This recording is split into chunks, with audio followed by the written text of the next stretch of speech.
In 1997, I was diagnosed with bipolar disorder. My son suffers from schizophrenia. I remember the doctor telling me she has bipolar disorder. And then in 2003, I was diagnosed with post-traumatic stress disorder. Take her home, give her these meds, and that was it. I noticed different behaviors, but At one point, I had to move in with my parents. It hurts to hear your family blame you. it's your fault. They couldn't solve my problems for me. I realized that. You're overloading him. I didn't know what bipolar disorder was. I was confused, I was angry, I felt guilty, I felt like I was to blame, and that's when I came across NAMI. I felt as a mom that I missed the mark and I didn't see it coming.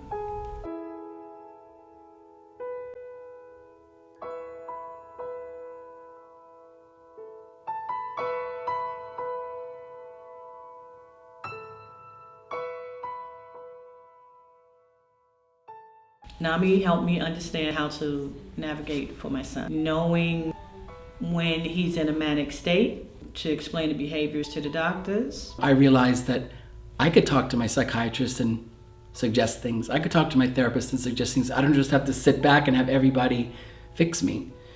My involvement with NAMI helped me help my daughter by taking the NAMI Basics course and understanding how to communicate with her a little better, how to help her look at when she's having a relapse and what to do, what to say, what not to say.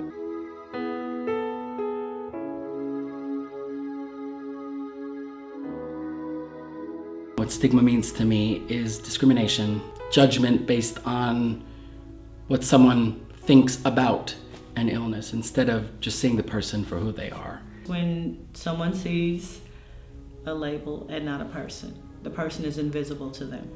They don't exist, just their diagnosis. The two classes that I teach is the NAMI Basics and the Family to Family course.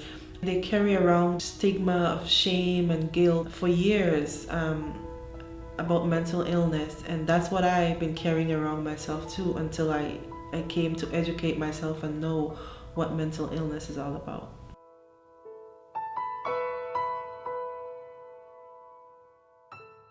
The NAMI peer-to-peer, NAMI in our own voice, and NAMI family-to-family courses are all based on telling one's own story. When I told my story, my first thought was, oh, these people are going to judge me and my son.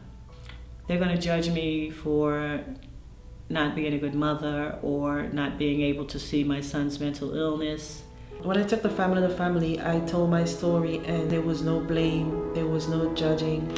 Families listened, the teachers listened to you and they empathize with you. I now facilitate a NAMI Family to Family course as well as a basics course. Caregivers learn to advocate for their family members, going into an education system, going into a hospital. It gives them a voice and it puts a face on their ill relative. As a facilitator, I get to watch what is the most exciting thing for me. About 3 weeks into the course, people who might have just come out of the hospital or people who are struggling start to trust.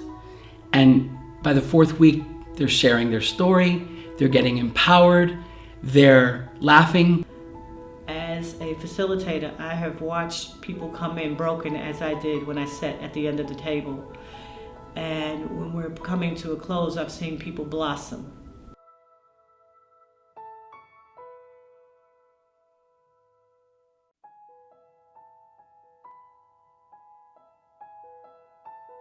The most important thing people should know about other people that's living with mental illness is that it's a physical illness like any other illness.